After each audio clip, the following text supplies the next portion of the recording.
Assalamualaikum warahmatullahi wabarakatuh. Selamat pagi. Kali ini saya akan menyajikan tentang pengimbasan kegiatan bibliotek literasi dan numerasi oleh saya Heri Nofis Damayanti di SMA Negeri 1 Klaten. Sebelum kita membahas tentang literasi, banyak terjadi kesalahpahaman ya atau miskonsepsi tentang literasi. Misalnya, sebagian besar anak lebih tertarik dengan gawai karena tidak mendapatkan keterampilan membaca untuk belajar. Ini juga dianggap sebagai salah satu penghalang ya. Jadi gawai itu sebagai penghalang untuk belajar tentang literasi. Padahal sebenarnya gawai itu bisa diintegrasikan untuk belajar mengenai literasi agar anak bisa lebih berminat dan termotivasi untuk belajar tentang literasi. Miskonsepsi yang berikutnya adalah keterampilan untuk membaca untuk belajar perlu dilatihkan dan diulang pada semua mata pelajaran ya. Biasanya miskonsepsi yang terjadi itu kalau literasi itu hanya berkaitan dengan mata pelajaran bahasa. Padahal di seluruh mata pelajaran yang namanya literasi itu wajib kita terapkan dalam hal memahami konsep, menanamkan konsep pada siswa agar siswa itu lebih memahami tentang mata pelajaran yang akan kita pelajari. Seperti itu miskonsepsinya ya tentang literasi. Kemudian dalam keterampilan berbahasa itu terdiri dari dua, yaitu keterampilan reseptif dan keterampilan produktif. Reseptif itu lebih ke menerima bahasa dari orang lain, sedangkan produktif itu adalah lebih ke cenderung memberikan umpan balik dari komunikasi atau literasi yang diperoleh dari pembelajaran. Kemudian keterampilan reseptif itu biasanya berupa keterampilan menyimak untuk bahasa lisan dan keterampilan membaca untuk bahasa tulis. Jadi ini lebih ke menyimak atau mendengarkan dan juga membaca untuk teks-teks baik dalam bentuk file maupun dalam bentuk buku ya. Kemudian sedangkan keterampilan produktif itu terdiri dari keterampilan berbicara. Berbicara itu untuk dapat menggunakan bahasa lisan maupun keterampilan menulis untuk bahasa teks. Kemudian fase-fase berbahasa. Jadi seperti yang kita ketahui, perkembangan pengetahuan bahasa berproses dari 3 fase, yaitu pengetahuan komponen linguistik yang terdiri dari bunyi atau fonem, kemudian kata, kemudian kalimat, kemudian makna atau semantik dan pragmatik. Untuk fase pengetahuan yang selanjutnya adalah fase pengetahuan metalinguistik ya.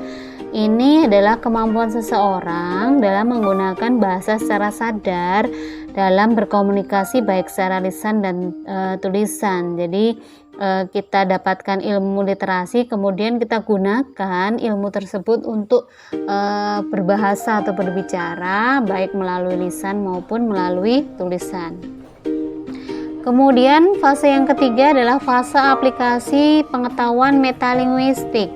Hal ini berkaitan dengan kemampuan seseorang dalam menerapkan komponen linguistik pada saat berkomunikasi teks maupun lisan, dapat berupa gambar maupun teks sesuai dengan pembaca atau pendengar, tujuan dan konteks. Jadi ini aplikasinya lebih ke selektif ya. Jadi kita bisa menyesuaikan kemampuan tata bahasa seseorang dikaitkan dengan tujuan dan konteksnya. Jadi ketika berbicara dengan orang yang lebih tua, orang yang lebih berpendidikan, nah kita menggunakan tata bahasa yang menyesuaikan. Jadi ini fase yang ketiga adalah fase aplikasi pengetahuan linguistik.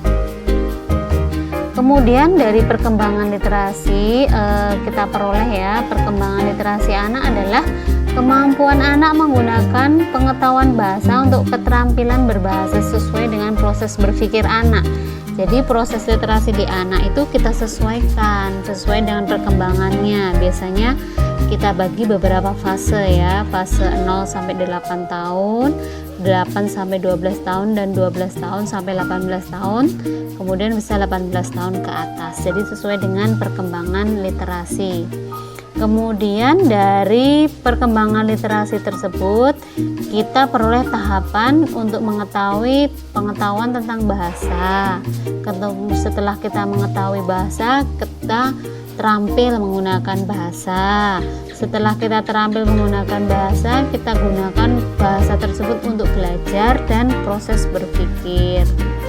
Kemudian perkembangan literasi standar yang kita kaitkan dengan Pusmenjar, pusat asesmennya adalah kita gunakan standar AKM ya. Jadi AKM itu berdasarkan kompetensi literasi rata-rata yang seharusnya dicapai anak sesuai dengan usia masing-masing. Jadi hal ini adalah kemampuan literasinya dilihat dari analisis asesmen nasional berbasis ANBK ya atau AKM. Kemudian kita menginjak ke materi yang selanjutnya yaitu tentang numerasi ya. Kita akan belajar numerasi. Belajar numerasi sudah bisa dilakukan sejak anak baru lahir dan akan terus berlanjut sampai anak tersebut dewasa. Seperti hanya keterampilan berbahasa, keterampilan numerasi atau angka berkaitan dengan angka ini juga dilakukan sejak anak itu lahir sampai dia dewasa. Kemudian kemampuan-kemampuan numerasi tersebut sama dengan literasi juga akan berbeda. Dalam tata belajarnya disesuaikan dengan setiap level perkembangan dari numerasi siswa tersebut. Kemudian misalnya di sini usia prasekolah, kemampuan numerasinya tidak hanya sekedar bisa menghafal angka-angka atau menghafal tabel perkalian, tetapi lebih agar bisa memahami konsep dasar serta aplikasinya dalam kehidupan sehari-hari. Jadi ini kita gunakan di usia prasekolah itu dengan melihat fenomena-fenomena di lingkungan yang berkaitan dengan angka, kemudian yang berkaitan dengan kejadian, kemudian kita kaitkan dengan proses numerasi ya. Kemudian dalam numerasi menurut NSQ tahun 1997, definisi dari numerasi adalah kemampuan untuk memproses, mengkomunikasikan dan menginterpretasikan informasi numerik dalam berbagai konteks. Jadi ini berkaitan dengan numerasi dengan angka ya. Jadi ketika kita memperoleh informasi dari dunia nyata tentang suatu angka, maka kita dapat mengolah, memproses, kemudian menyalurkan kembali atau mengkomunikasikan dan menganalisis dari pola angka tersebut disesuaikan dengan konteksnya masing-masing.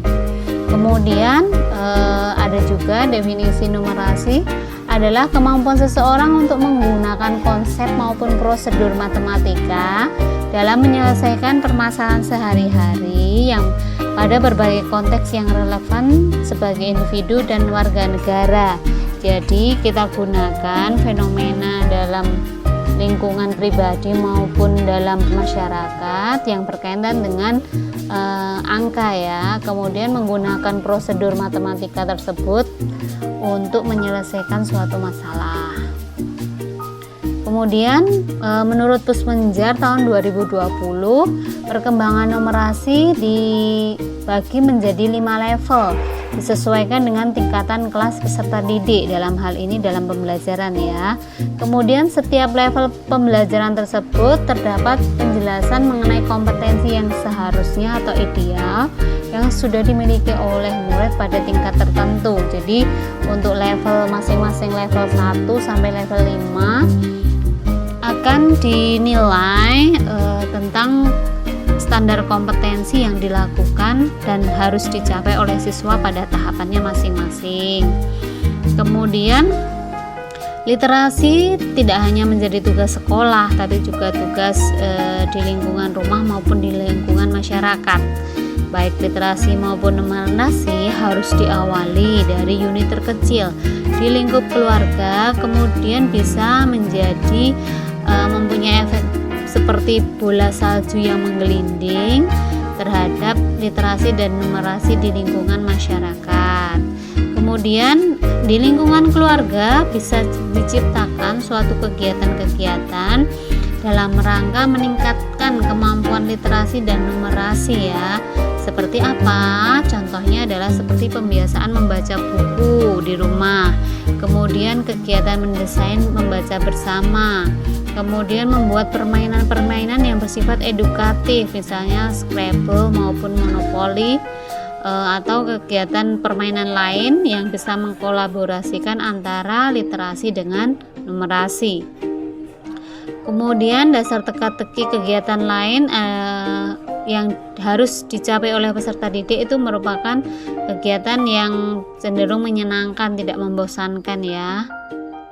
Mungkin itu saja yang dapat saya sampaikan. Semoga bermanfaat untuk pengimbasan BIMTEK literasi dan numerasi. Terima kasih. Assalamualaikum warahmatullahi wabarakatuh.